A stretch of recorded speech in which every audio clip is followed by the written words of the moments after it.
elecciones, en los círculos, luego estuvimos con los parlamentos de la Xente, ahora estamos con las asambleas sociales.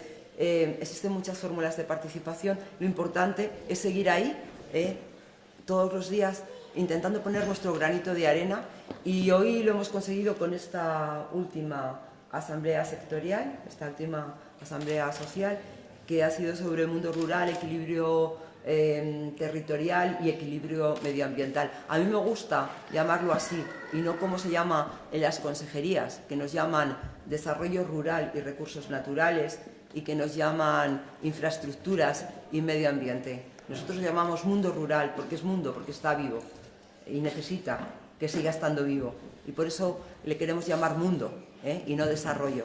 El desarrollo habla de economía, pero no habla de personas. Y nosotros queremos que se hable también de personas. Y como queremos que se hable de personas, las personas tienen una serie de necesidades que las estamos trasladando a los diferentes ámbitos. Y bueno, yo soy solamente la moderadora, con lo cual voy a dar paso realmente a Estefanía para que nos cuente un poco cómo está viendo ella también toda esta trayectoria que llevamos de participación y de análisis de todas las propuestas que queremos llevar, no solamente aquí al Parlamento asturiano, sino también, y más en este caso, al Parlamento Europeo, que es quizá para el mundo rural un objetivo prioritario. Gracias, Paula. Bueno, buenas tardes. Yo la verdad que había pensado decir 4 cosas, luego las fui cambiando, después como estuvimos, cambiando mentalmente. Quiero decir que como estás en una asamblea con más gente, que soy yo guapo, ¿no? Que nos vemos, falamos y encontramos, y a mí me mucha falta porque estoy en el exilio. En el exilio y saltando entre Bruselas y Estrasburgo. Un rato que vivo a cachos en Barcelona para intentar conciliar algo la vida, porque mi compañero trabaja allí, y cuando vengo que estoy siempre en Cudillero, porque no salgo de Cuidero cuando estoy aquí, procuro estar todas las horas que puedo, las horas, que no son los días, en Cuidero. Pero aún así, préstame mucho estar en estos sitios, porque aquí podemos vernos las caras, ¿no? Para mí es muy importante, además, cuando estás en Bruselas, sientes como esa desafección. El Parlamento Europeo es muy hostil, en todos los sentidos.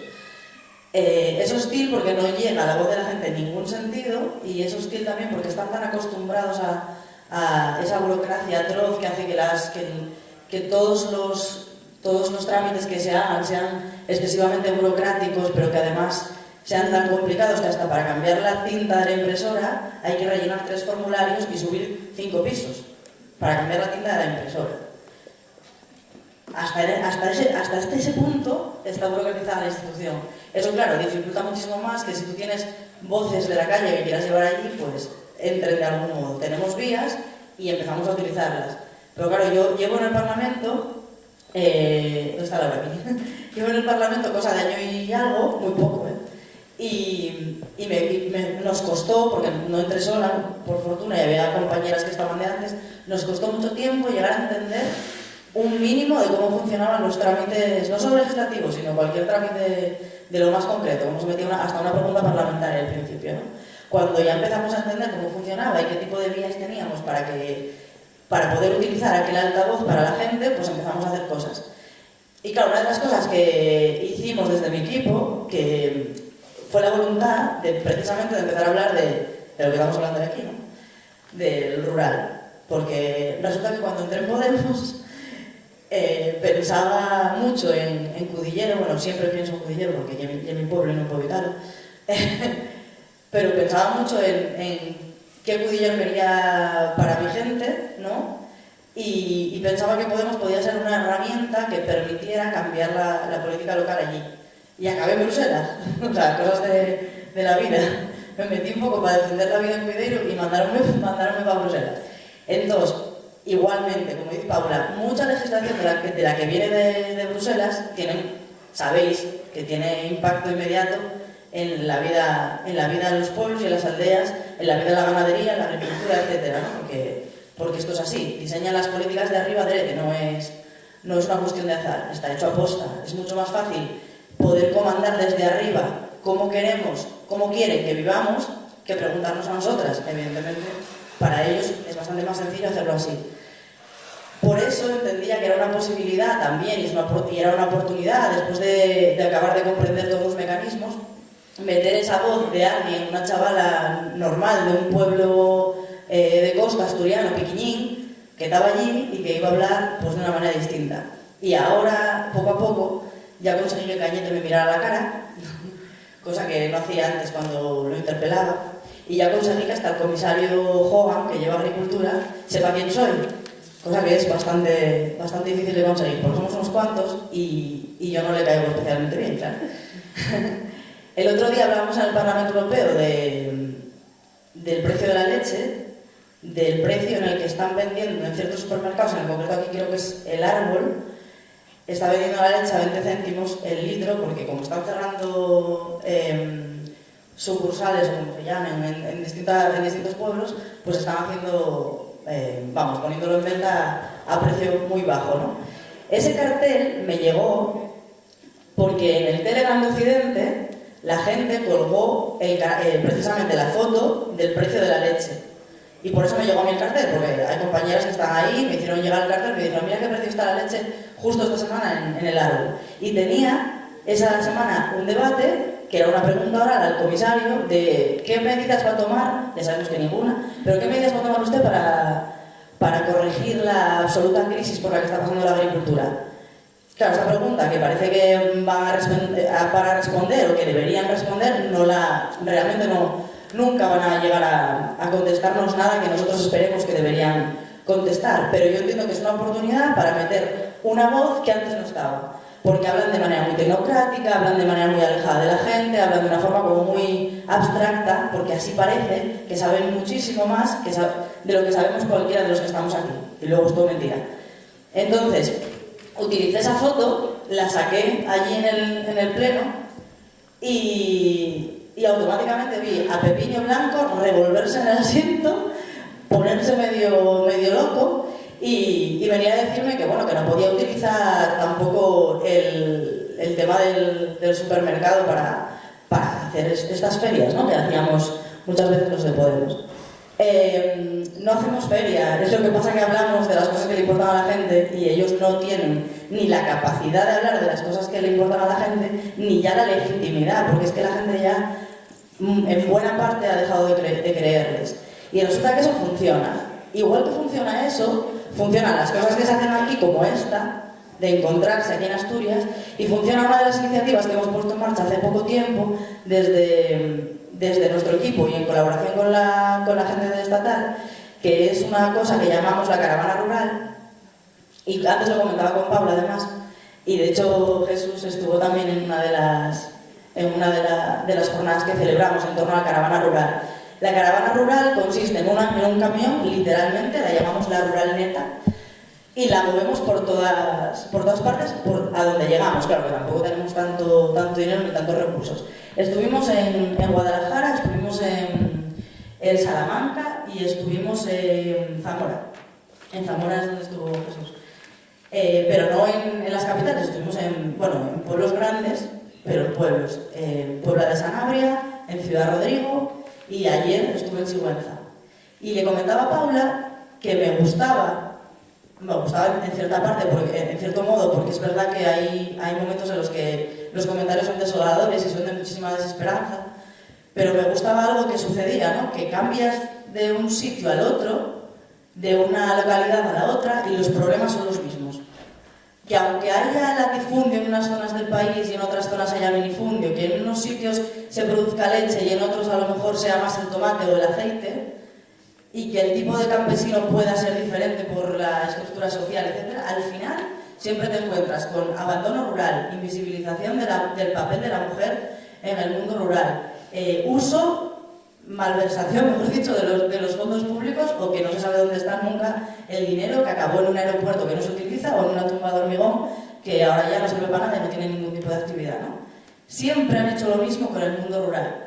Pero es que además nosotros tenemos una ministra que resulta que dice, con toda su cara, porque hay que tener cara, las cosas como son, que dice en Bruselas que no hay ningún problema con la agricultura ni con los productores de alimentos españoles, con los agricultores, porque todas las demandas están atendidas. Claro que están atendidas las demandas de las grandes cadenas de distribución, las demandas de quienes cortan el bacalao en este tema, las demandas de quienes están acordando un tratado de libre comercio de espaldas completamente a la gente que todos los días se rompe la espalda en el campo para poder vivir pues, de su pueblo y de su tierra, ¿no? Con esa gente no se cuenta, evidentemente, porque la gente ni siquiera conoce hasta los procedimientos para llegar a aprobar el tratado de libre comercio. No sé si sabéis, y yo os lo informo, que hasta hace 4 días habían abierto las salas de lectura del TTIP, de los documentos secretos del TTIP, y ahora parece que las nuevas modificaciones ya no las vamos a poder ni mirar los diputados y las diputadas. Antes nos dejaban leerlas, pero firmando una cláusula de confidencialidad.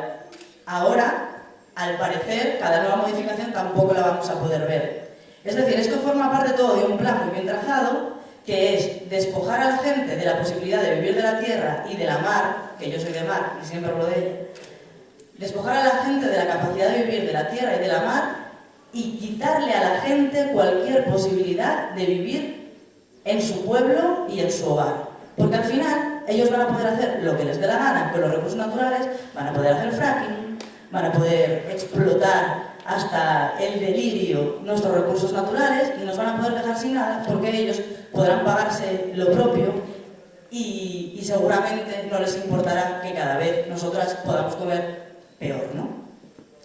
Al final, para resumir, yo creo que estamos hablando todo el tiempo del mundo rural y de la posibilidad de vivir en nuestros pueblos y creo que en esta campaña, siempre lo he defendido porque creo que es una parte, para mí es algo fundamental en Podemos y que todavía está por desarrollar y me gustó mucho que Lago antes dijese en el grupo que faltaba perfil rural porque yo creo que falta todavía y mira que más kilómetros a mí no me da la vida, pero será por kilómetros y por tiempo y por el trabajo que está haciendo Paula y por el que está haciendo Andrés, que no está aquí pero también está haciendo un trabajo muy duro, por el que está haciendo David aquí en Asturias y por mucho trabajo que está haciendo muchísima gente que no se ve porque no sale en la sexta o no tiene redes súper grandes de difusión en Facebook o en Twitter, pero que hacen un trabajo impresionante en el rural, que tiene unas propuestas muy buenas y que además van abriendo brechas.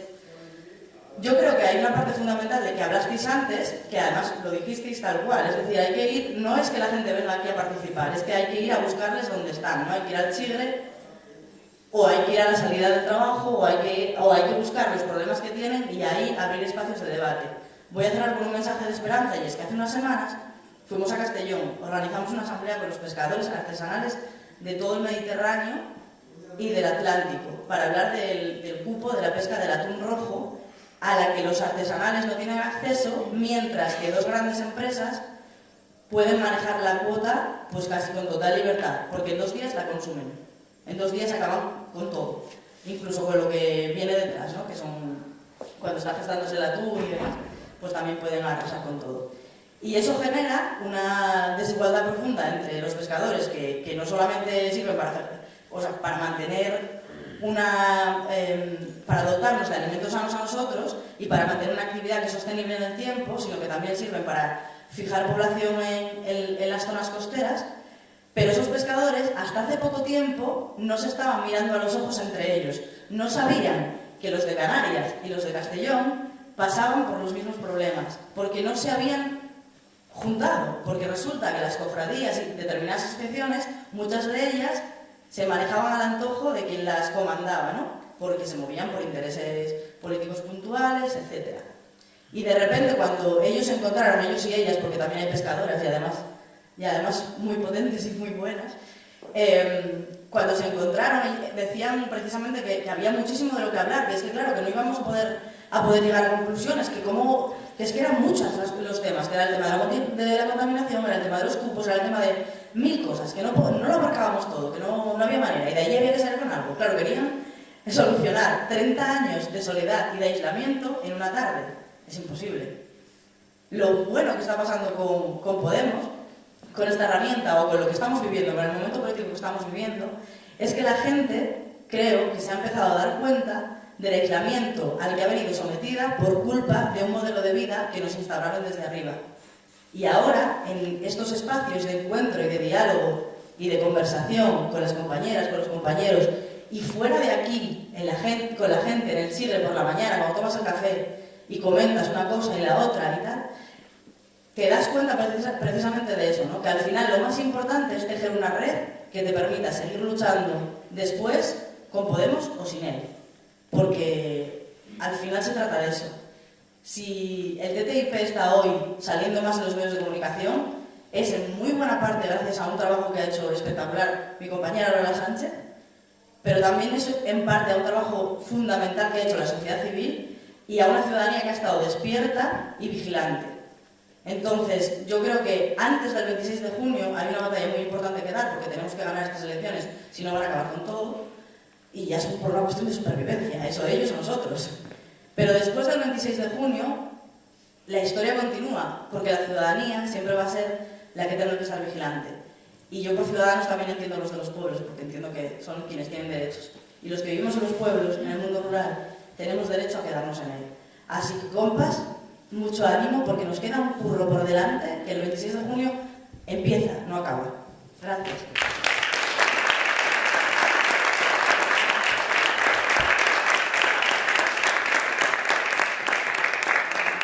Gracias, Estefanía.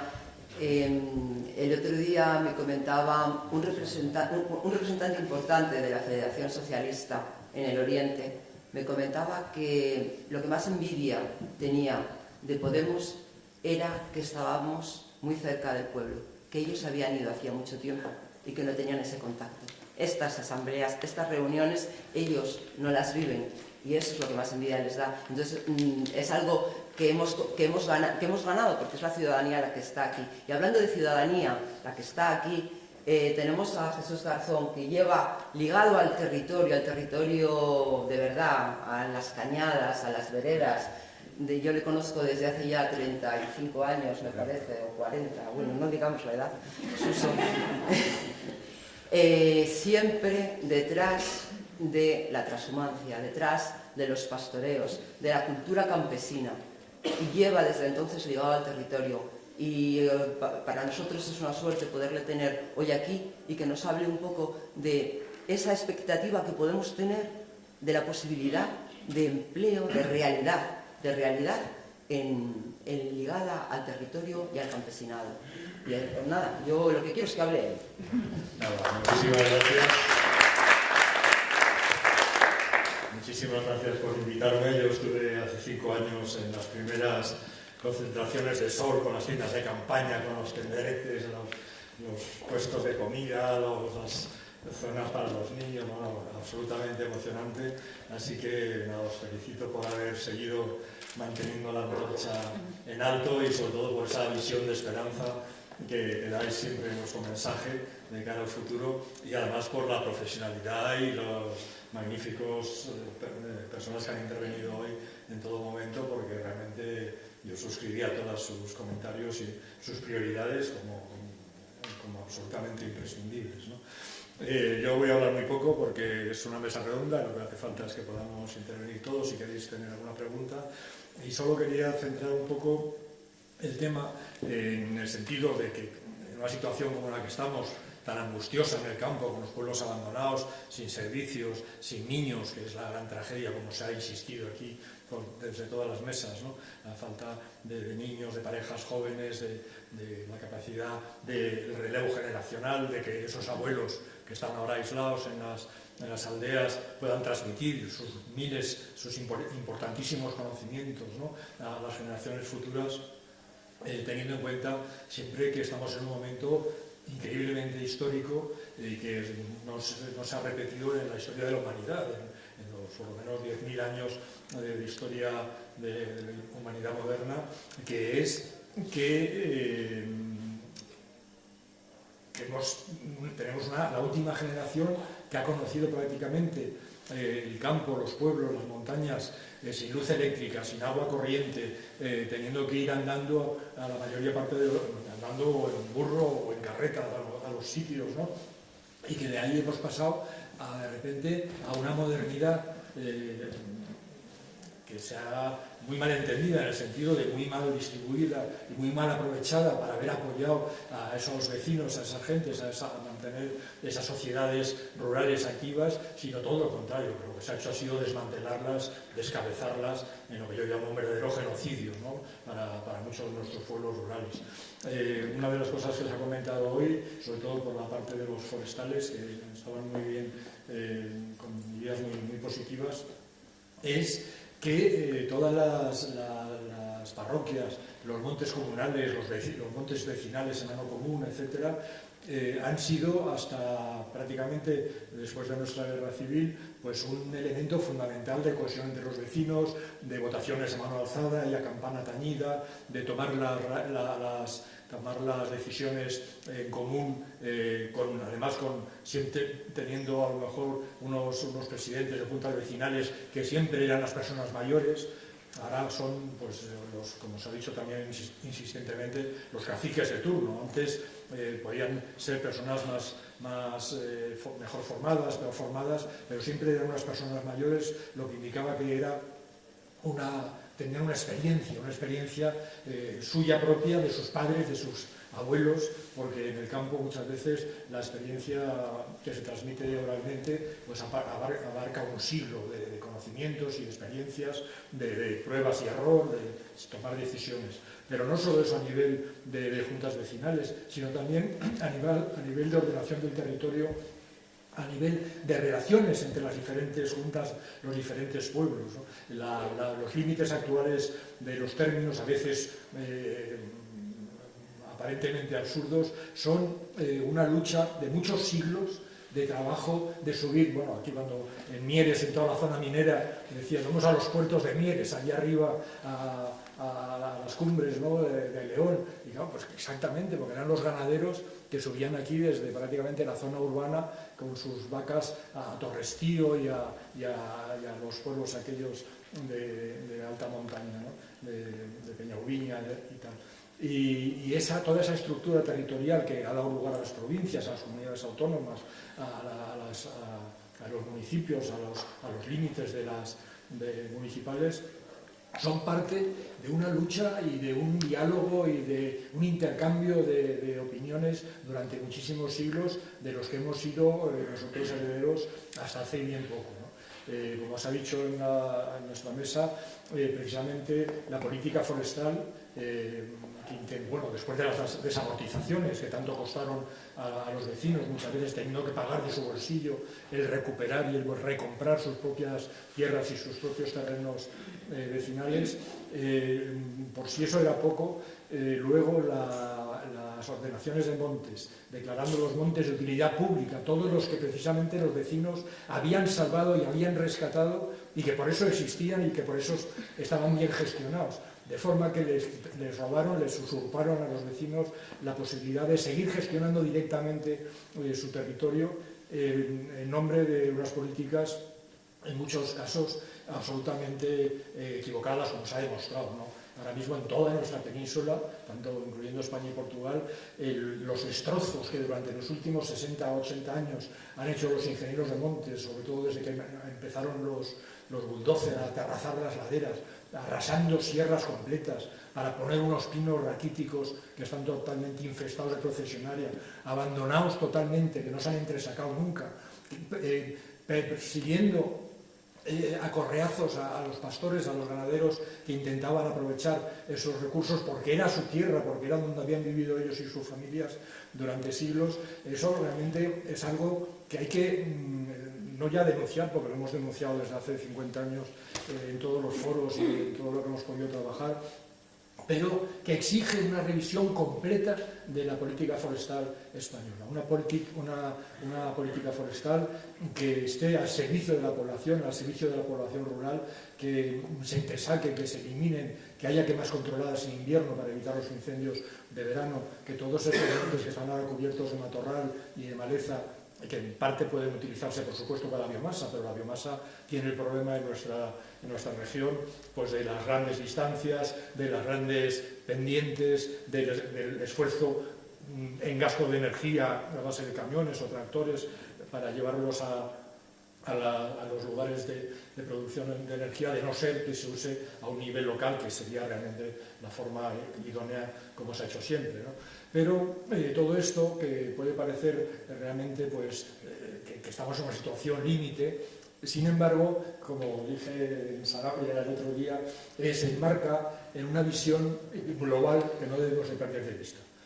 Nuestra eslogan o la frase ecologista siempre ha sido pensar globalmente, pensar a nivel mundial, pero actuar localmente para resolver los problemas a nivel local. Y a nivel mundial, no hace falta que os diga la problemática terrible en la que está sumido el planeta, la desigualdad absoluta, la lucha por los recursos entre los que se enmarca el Tratado de Libre Comercio con Estados Unidos. Pero todo esto agravado aún más, no solo por la pérdida, como digo, de relevo generacional y de conocimientos de una generación que se extingue y que era la única que conoció prácticamente una vida neolítica para pasar a la era atómica y el antropoceno, como se llama ahora, la destrucción del planeta por el hombre, sino que estamos encima sumidos en el cambio climático que hemos provocado nosotros mismos. Un cambio que hace que, por ejemplo, ayer, este fin de semana, haya habido 500.000, 250.000 de rayos sobre Alemania e Italia, afectando a muchísima población. Ha habido colegios enteros que estaban jugando, niños que estaban jugando al fútbol, con grupos afectados, heridos por las tormentas, lo que quiere decir que ni siquiera en este hemisferio norte en el que hemos sido culpables y responsables en parte de todas las alteraciones ambientales que padecemos ahora mismo y de la expoliación, por supuesto, del tercer mundo a través de nuestras colonias, etcétera, pero que ni siquiera aquí podemos considerar que vamos a estar a salvo de esa gran alteración ambiental que hemos provocado, ¿no? Y sobre todo en nuestro país. España es el país de la Europa Occidental que va a estar más afectado por el cambio climático, con lluvias y tormentas torrenciales. Este invierno no hemos tenido nieve, se supone prácticamente no hemos tenido nieve hasta prácticamente al final de la primavera, supone que no vamos a tener tampoco suficiente agua, que los acuíferos se están secando, etcétera, etcétera, que muchos cultivos en todo el país van a desaparecer o hay que cambiarlos por otros porque no va a haber capacidad de mantener las zonas de riego, etcétera, etcétera. Pero eso no es nada al lado de lo que pasa en el resto del planeta. Hay que tener en cuenta que el resto, el mundo, que parece que es tan hermosísimo y que los que como lo conocemos, pues la verdad es que las culturas, la enorme forma, la gran diferencia de aprovechamiento de recursos naturales en cada parte del planeta, pues son realmente extraordinarios ejemplos de cómo el ser humano ha sido capaz, y sobre todo las mujeres, que son las que más han desarrollado ese tema, han sido capaces de adaptarse a medios hostiles, pero la mitad del planeta, la mitad de las tierras emergidas, son tierras áridas, tierras incapaces de producir alimentos, por ejemplo, de cereales, de leguminosas, de cultivos, en tierras arables, ¿no? Pero ese 50% de tierras emergidas están aprovechadas por pastores, están aprovechadas por ganaderos.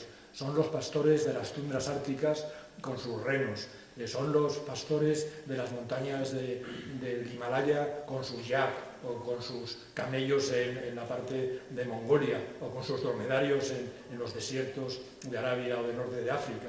Son esos pastores de llamas, de camélidos, o luego ya posteriormente de cabras o de vacas importadas de España a partir del siglo XVI, ¿no? Pero que somos una cultura común de más de 2.000 millones de personas que gestionamos los ganaderos la mitad del planeta, la mitad de las tierras emergidas, y de una forma además que no se puede aprovechar de otra forma, con lo cual si esa capacidad de producir alimentos, de producir riqueza, de producir crías de animales para consumo humano, de producir lana para los textiles, de producir cueros para los trabajos en general, ¿no? De todo lo que es la guarnizonería, etcétera, se pierde, realmente sería una absoluta catástrofe. ¿Por qué? Porque la alternativa, ¿cuál es? La que habéis comentado. El Tratado de Libre Comercio, importar piensos transgénicos de Argentina, de Brasil, todas las grandes producciones americanas, contaminar mucho más el mundo, porque esos transgénicos, ¿qué significa transgénico? Que son resistentes a los pesticidas que la propia empresa que pone la soja o el maíz han elaborado, como el glifosato. El Parlamento acaba ahora mismo de rechazar su aprobación, y que por tanto están contaminando el planeta. Están, luego, todos esos productos, esos maíces, esas sojas, etcétera, hay que transportarlas desde sus lugares de origen hasta Europa, hasta nuestros centros de consumo, y luego además todo eso para que los precios de la carne, los precios de la leche, los precios de toda la producción agraria se hundan por la competencia desleal de una agricultura y de una ganadería intensiva que está destruyendo el planeta, porque mientras nuestras vacas, nuestras ovejas, nuestras yeguas, nuestras cabras están conservando el medio ambiente, están conservando los paisajes, están fertilizando el suelo con su estiércol, subiendo desde el nivel del mar, como nuestros pastores, nuestros vaqueiros de alzada de toda la costa asturiana hasta las montañas de Somiedo y de Cangas de Narcea, subiendo contra la fuerza de la gravedad por su propio pie, sin gastar energía, hasta las cumbres, reponiendo la erosión que la lluvia, la nieve, el viento está ejerciendo sobre las cumbres. Evitando los incendios forestales, pastoreando precisamente los matorrales y las plantas más vastas, que son las que luego, al secarse y al ir envejeciendo, son las que provocan los grandes incendios, ¿no? Entonces, ahí tenemos un trabajo que hacer impresionante. También en el tema del medio ambiente, pensar que, por ejemplo, no solo el ganado fertiliza el suelo de una forma gratuita, sino que lo resiembra con las semillas que ha comido. Me preguntaban ahora si las ovejas son interesantes desde el punto de vista ambiental, y al pensar que cada oveja consume diariamente 5.000 semillas, y al ser rumiante tarda varios días o incluso semanas en semillas gruesas en ser digeridas, y por tanto en el caso, por ejemplo, de la transhumancia, las transporta a cientos de kilómetros. Una semana son 140 kilómetros de andar de una oveja, de una vaca, porque andaban aproximadamente 20 kilómetros al día mientras van pastando tranquilamente. Pero además de esto, ese suelo que van creando con el abono, con el estiércol, con el pisoteo de sus pezuñas, con la resiembra de las plantas que ha comido, las que son las más ricas además, ese suelo es el mejor almacén de carbono. Cada hectárea de pastizal acumula más de 100 toneladas de carbono en las raíces de las plantas. Es decir, no como los árboles o los arbustos o las hierbas que al comérselas el ganado prácticamente quedan arrasadas como un césped de un campo de golf. En las raíces, en los bulbos, en los rizomas, que a veces tienen medio metro, 1 metro de profundidad, y que es una materia orgánica que está acumulada ahí durante millones de años, desde épocas incluso de otros climas que ahora ya no disponemos, y que si se labran o se pierden volverían a entrar en contacto con la atmósfera, agravando muchísimo más el tema del cambio climático, ¿no?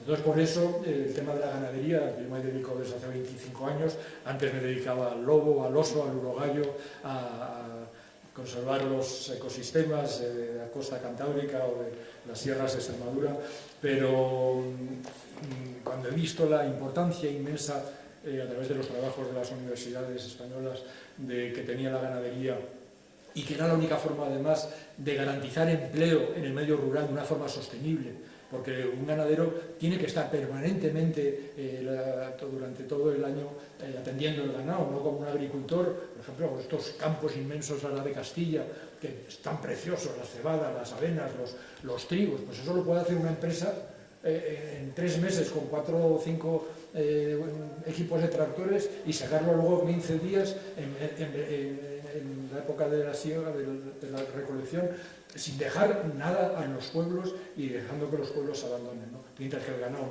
tiene que estar permanentemente, las familias trabajando en ello, y sobre todo además también como motivo de esperanza que muchísimos niños, chicos y chicas jóvenes de familias ganaderas que se han criado con las cabras, con las ovejas, con las vacas, con las yeguas, son todavía verdaderos enamorados, ¿no?, de la ganadería. Y a poco que se les ayudara en las escuelas, como también se ha dicho, en la formación profesional, a recuperar esa tradición de sus padres y de sus abuelos, serían unos magníficos ganaderos, ya que lo han mamado desde pequeños y por tanto tienen ya los conocimientos fundamentales para poderse encargar de inmediato. Otra cosa es que luego se les obliga a hacer 3 años de formación profesional para deformarles en lugar de integrarles directamente, facilitándoles que se hagan cargo de la hacienda familiar. Bueno, pues no quería narrar más, si ahora hay preguntas ya podemos quizá extendernos en algún tema más.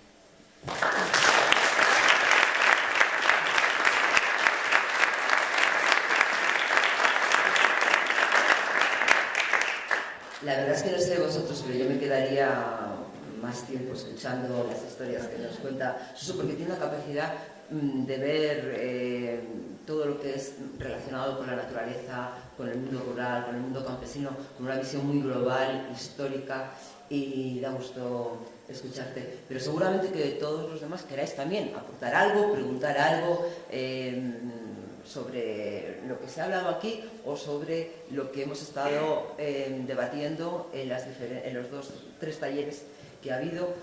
También, en este caso, sí que me pongo yo también al servicio vuestro como diputada, que llevamos aquí 1 año y hemos hecho una serie de iniciativas, porque hoy hemos estado analizando cómo las nuevas ideas o las antiguas, que todavía no han llegado a plasmarse en una realidad política en Asturias, pero nosotros sí que estamos trabajando muy duro y nos estamos dando cuenta, por ejemplo, de la imposibilidad, en muchos casos, de que nuestras propuestas se transformen en hechos reales. Y ahí encontramos algo bastante importante, y es que ellos nos están dando cuenta, nuestras consejeras, en este caso, que tenemos 2 consejeras, la de Desarrollo Rural y la de Infraestructuras, son seres, yo les llamaría seres grises. Ni tan siquiera podríamos hablar de tecnócratas, porque un tecnócrata por lo menos puede hacer una gestión administrativa adecuada. Ni tan siquiera eso. Están pasando la bola de la responsabilidad y no asumiéndola. Y de todas las iniciativas que hemos estado llevando hasta ahora, yo creo que en total son cerca de 1 docena de propuestas en forma de PNLs, mociones y demás. Os puedo decir que el 90% han sido aprobadas y no ejecutadas. Aprobadas y no ejecutadas. Esa es la realidad que tenemos. Pero bueno, ahora sois vosotros los que, si queréis hacer preguntas tanto a Suso como a Estefanía o a mí, pues paso el micrófono.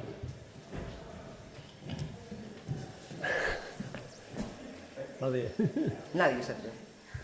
Es muy tarde, no sé qué hora es.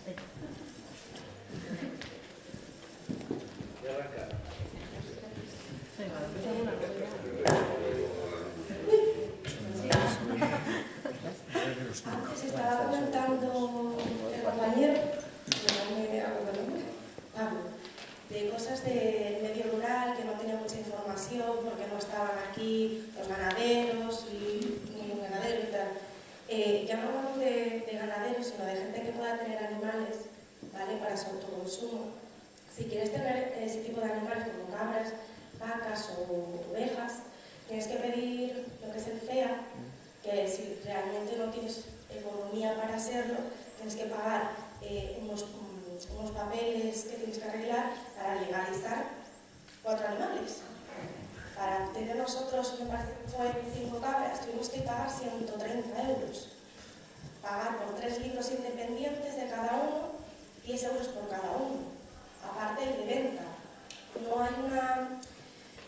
¿Cómo me explico? Por ejemplo, para los que queremos tener animales para nosotros, ya no para vender, no hay una facilidad de poder tener esos animales legal. Siempre tienes que pagar y pagar. Luego, aparte, tampoco te informan las vacunas que tienes que ponerles. Y si le preguntas a ganaderos que tienen más, todo es carísimo, todo es un rollo de papeleo, y resulta que es mucho más sencillo. Porque luego vas a las administraciones, son 4 papeles que tienes que hacer, y las vacunas, una vacuna al año que le puedes poner a la cabra vale 3 euros. Entonces hay una desinformación a la gente ya rural, no me refiero a ganaderos en sí, Y aparte de eso, tú puedes tener 12 gallinas ilegales. No hace falta que las legalices. Entonces yo pediría que se pudiera tener animales y a la hora de poder matarlos o tal, no tener que ir al matadero y pagar 30 euros por un animal que es tuyo para que te lo corte cuando eso ya se ha hecho siempre. Eso es una cosa que quería contar.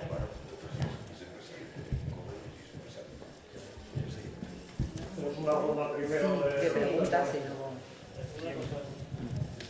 añado a lo que dice ella, que es mujer, que luego lo de las cabras, por ejemplo, sí, pagar los 130 euros, pero luego ahí tampoco te explican lo que dice ella. Si no te informan tampoco, tú vas a pedir información y no te dicen, oye, pues hay esto, puedes hacer esto otro, tal. No, te cierran puertas. Yo ahí queda un poco absurdo todo. Te inicias y tal, y no te da la administración las bases a seguir. Entonces ahí quedamos un poco pillados en el asunto. Y paguemos, eso sí, pagar. Y no puedes tener animales ilegales porque tampoco vienen y te ponen la etiqueta y puedes seguir teniéndolos. No, tienes que venderlos, te dicen. Eso fue lo que me dijo a mí. Pues yo al principio compremos ganado, pero no teníamos la etiqueta. Entonces luego empezaron a decir, no, es que te van a multar, que no sé qué, hablabas con otro, tal. Les multas de 3.000 euros por tener animales sin etiqueta. Vas a la administración, oye, esto como oye, te informo, nadie sabe nada. Preguntas, tienes que tener un curso para poder llevar los animales en tu remolque. Luego preguntas, te dan un número de teléfono y esto llamas, nadie sabe nada, cuando llega el curso, si hay que pagar, si no hay que pagar. Yo no entiendo nada. Entonces, ¿para qué está esa gente ahí si no te informa? Está bien, llegamos a esa cuestión. Y entonces sí, al final eso, que abran más las puertas y informen más a la población sobre el tema de la ganadería. Sí, sobre todo cuando es de autoconsumo, lógicamente. No es que quieras tú hacer un negocio de vender cabritos y leche al por mayor, sino que simplemente para tenerlos ahí que te limpien la huerta. Por ejemplo, eso, si estás al paro y tienes 10 cabres, pues ya cuenta como un ingreso en casa. También. Estás parado y te cuenta como ingreso, para ayudes o para otras cosas, te lo cuenta como un ingreso en vez de decir, si tienes que estar ahí esclavo prácticamente, lo que dices, 24 horas al día y todos los días del año con los animales para que no se te enfermen, para que tal, todo el día. Cuando preguntamos, bueno, no sé si responder a estas dos. Cuando preguntamos una vez sobre lo que sería una explotación mixta, que podría incluirse dentro, a lo mejor, una actividad complementada con otras, nos dijeron que éramos unos románticos, que no podíamos volver al pasado, que eso no se podía volver a hacer. ¿Eso qué significa? Ellos son ahora mismo tecnócratas, realmente, se pasan el día haciendo papeles burocráticos de gestión de la PAC y no saben salir de esa cuadrícula. Es muy difícil plantearse volver a pisar el terreno cuando llevan ya muchos años no haciéndolo, cuando desaparecieron la mayor parte de lo que eran los agentes de extensión agraria, que eran esas personas que llegaban y que todo esto que tú me estás contando, a mí me pasó hace 30 años, pero yo sí tenía un agente de extensión agraria y a mí me ayudaron a organizar esta pequeña iniciativa que luego pudo haber crecido. Ahora mismo eres o grande, o eres ganadero o no eres, no existe. La concepción de la diversificación solamente vale para los papeles, para que les den las subvenciones que puedan venir de Europa. Necesitan poner la palabra diversificación, ¿vale? Pero no saben luego lo que significa en la realidad.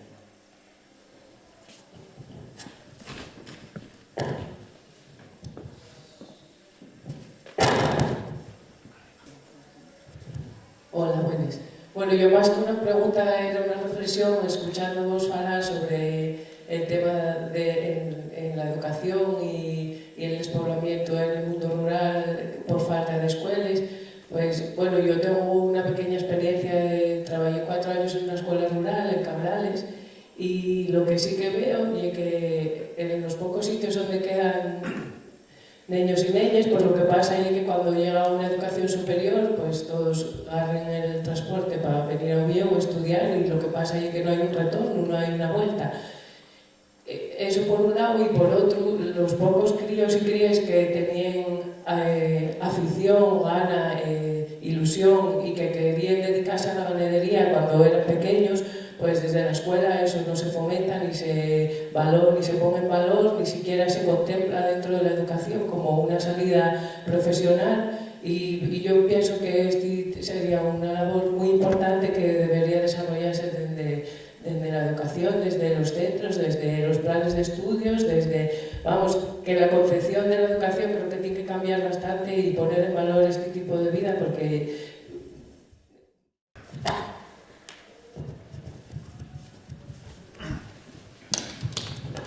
Sí, efectivamente es uno de los grandes problemas, o sea, que es lo que se llama la matorralización.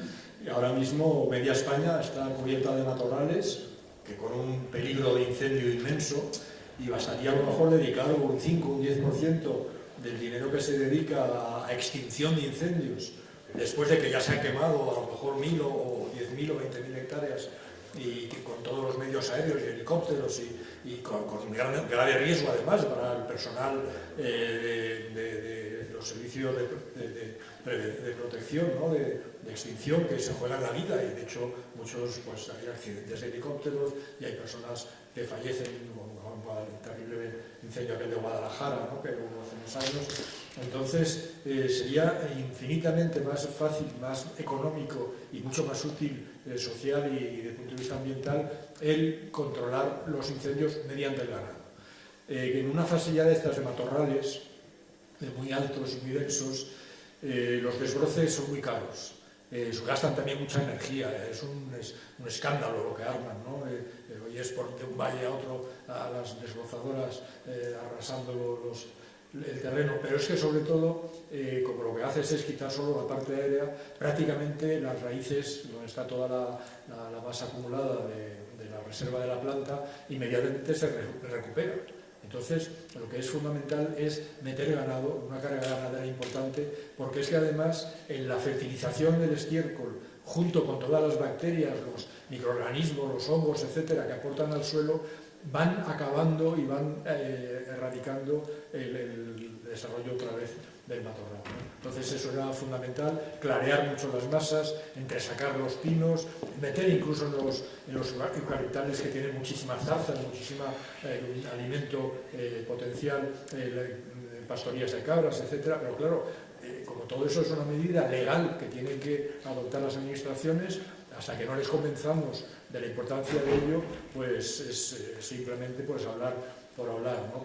Pero ahí están las líneas maestras y todos los trabajos científicos. Precisamente ahora en las escuelas de verano de Santander, ahora de la Menéndez Pelayo, tenemos unas jornadas sobre incendios forestales y prevención mediante la ganadería extensiva, que creo que puedan aportar también una luz a los técnicos y a los funcionarios, ¿no? Pero también decir que no hay que inventar nada, es lo que se ha hecho siempre. Siempre en invierno se han quemado. Las palabras de las brañas, una palabra tan asturiana, ¿no? como las brañas, viene del latín bracnere, que es quemar, ¿no? Que las brañas son las zonas de monte que se quemaban con permiso de las juntas vecinales, que ponían unas condiciones muy estrictas de que no se podía quemar a lo mejor con viento sur, o que tenía que tener suficientes vecinos para controlar que el incendio no se propagara más allá de lo que se quería limpiar, pero que hoy día para eso tenemos las BRIPAC, que son las brigadas estas de protección contra incendios forestales, que podrían hacer esa labor desbrozando perimetralmente las zonas a quemar y facilitando que además en invierno, que quema muy mal la maleza porque hay humedad o hace frío o está el terreno helado, que es lo que protege al suelo de que se erosione después del fuego, podían precisamente con esos restos del desbroce contribuir a facilitar quemar en pequeñas parcelas, crear pequeños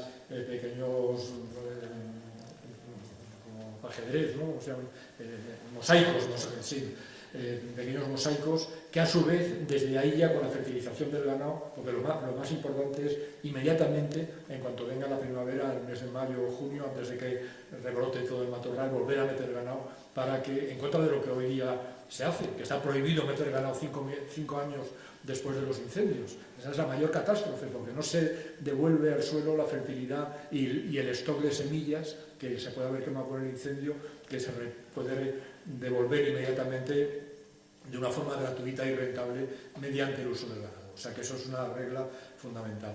Y otro tema muy importante, en cuanto también volviendo al tema de las pequeñas recillas o las ganaderías de familiares, etcétera, que precisamente la política agraria es lo mismo para Francia que para España.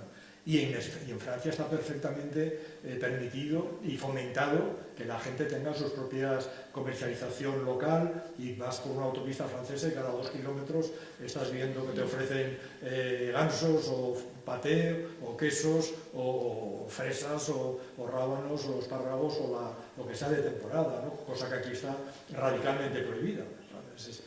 Una nación como Francia, que es fundadora del antiguo llamado mercado común y de la Unión Europea, y que tiene una potencialidad agrícola impresionante y también unos ganaderos y agricultores muy bien organizados, pues lo que tenemos que hacer es apoyarnos precisamente en esa legislación y exigir que no haya un agravio comparativo con nuestros paisanos. Gracias. ¿Una opinión al respecto?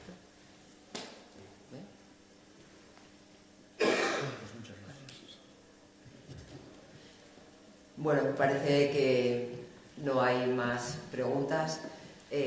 Yo la verdad es que lo que quiero ahora es invitaros a todos a que el día 4, el sábado, va a ser el gran encuentro ciudadano que vamos a tener aquí en Asturias, que se lleva trabajando, como ya hemos comentado antes Laura, desde lo local y lo sectorial para pasar a este encuentro que vamos a tener en Gijón, y bueno, pues que nos veamos todos allí, que como comenté en uno de los talleres, pero que creo que en los otros no sé si surgiría o no, este área es el área 9 del Consejo Ciudadano, que lleva los temas de equilibrio territorial, medioambiental y mundo rural, y es un área abierta para la participación de todos los que queráis estar allí. Tenemos un grupo, es un grupo de Telegram, que es la manera en que nos comunicamos, pero que estáis invitados a participar, que necesitamos más gente. Bueno, somos muchos, pero nos falta quizá algunos perfiles de temas que os puedan interesar, sobre todo más los ganaderos y los agrarios.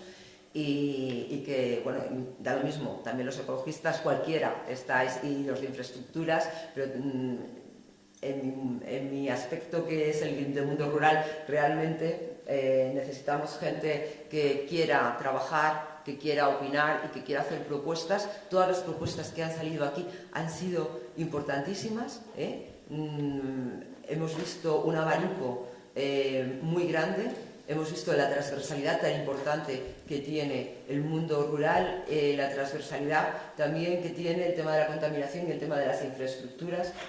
Es algo que no está todos los días en los debates políticos, seguramente en primera plana, pero sabemos que es importante para una estructura territorial como la nuestra. Si perdemos nuestro mundo rural, si perdemos nuestros servicios mínimos, el territorio no tiene ningún sentido. Y entonces, pues nada, seguiremos trabajando con esos temas. Nosotros lo estamos llevando desde el Parlamento asturiano.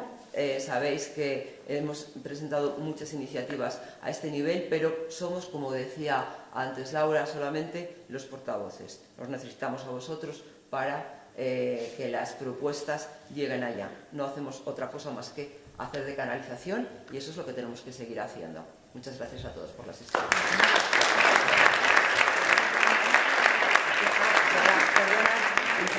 Es que te pregunté cómo salió Suso. Yo claro, como me leí prove, digo yo, coño. Vamos, voy a contestarte después, porque la verdad que tampoco te he podido la varita, ya ves cómo ya aquello. Somos 5 nosotros, 5. Y hay 751 diputados. O sea, tenemos lo complicado. Para poder hacer algo que sea en el corto plazo. Yo creo que tenemos que ganar el 26 de junio. Hoja de ruta, ganar el 26 de junio para tener por lo menos alguien que vaya a Europa a negociar las condiciones de la PAC, teniendo en cuenta cómo llega esta tierra. No pensando nada más en cómo son otros estados. Pero una manera de ejercer presión es precisamente esa, la de comparar con otros países en los que sí se hace porque defienden su agricultura, punto. Hablamos de soberanía, tenemos que hablar también de defender lo nuestro. Pasó una cosa hace poco, que estaba pensando antes cuando estabais hablando, que hace poco hablamos en el Parlamento Europeo, bueno, se debatió sobre la necesidad de etiquetar el origen de los alimentos, en especial la leche y la carne. Salió que sí, como opinión del Parlamento propia, o sea, que ganamos esa batalla. El Partido Popular votó en contra porque decía que es que salía muy caro etiquetar. Es lo que siempre dicen, que sale muy caro etiquetar. O sea, saldrá caro para las grandes cadenas, porque vamos, lo que sale caro es que perder cada vez más productores y perder cada vez más posibilidad de producir, ¿no? Eso sí que sale caro. Entonces, con el tema del coeficiente del coeficiente de la reducción de las ayudas y demás, bueno, que ya sabes que hicimos un vídeo el otro día para moverlo y tal, no basta con eso, evidentemente, eso sirve para colocar un poco el mensaje y ponerlo encima de la mesa para aquellos que a lo mejor ven el vídeo de repente, que lo puedas compartir tú o lo pueda ver un montón de gente, que es verdad que cada vez es más, pero con eso no basta. Yo creo que la mejor manera de ejercer ese tipo de presión es bajar al territorio, hablar con la gente, ir a ver a cualquier ganadero que le interese esto, y si quieres yo cualquier día voy a ir contigo y veo a un ganadero que tú me digas y hablo con él yo, sin ningún problema, vamos. Para decirle que yo tengo la misma visión, es decir, que lo que no puede ser es que las ayudas de la PAC caigan en grandes terratenientes, porque como dice la ministra, las demandas están cubiertas, claro, para las grandes distribuidoras y para los grandes terratenientes, ¿no? Claro que están cubiertas, un chollazo, imagínate, ayudas públicas y encima se forran los mismos, nada más eso.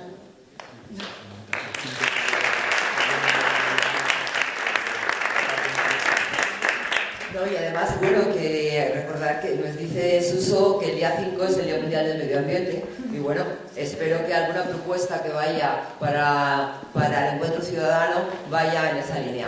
Venga, gracias a todos.